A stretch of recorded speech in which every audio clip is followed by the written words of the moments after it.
What we're doing today is we're going to be insulating some cathedral ceiling type rafter spaces from the outside in instead of from the inside out. This is just a nice example of another application for spray foam, versus the traditional tear off the drywall and spray it in.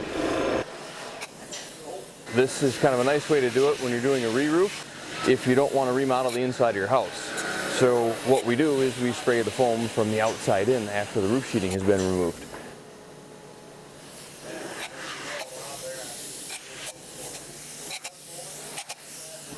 What we're doing here is we're spraying the foam in as thick as we can in the rafter spaces from the outside in against the drywall and the plaster inside of the house.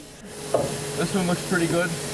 You can see we got, if you looked up here, you can shoot a little bit more in these gaps. This allows us to get good quality insulation in there and make sure we have 100% coverage that would be very difficult to do with cellulose.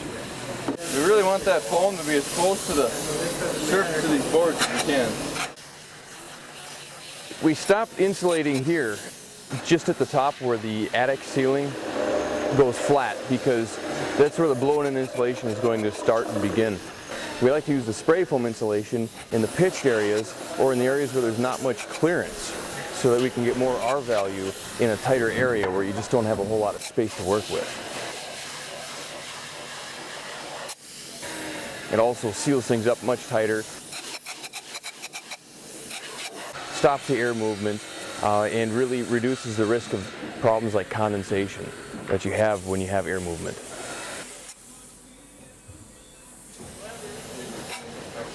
What we're doing right now is we're spraying a little bit of foam in the box seal area here to kind of seal things up so there's not a lot of air moving between the ceiling of the garage and the floor of the room above the garage.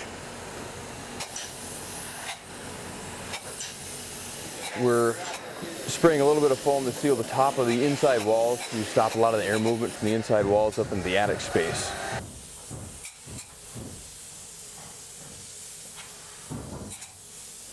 The roof on this house was removed primarily to allow for the tie-in of the roof over the garage and the addition, and at the same time it just made sense to, in a sense, redo the entire side of the roof, open up the sheeting so that we could apply the spray foam insulation from the outside in, getting the best quality insulation without a whole lot of extra effort.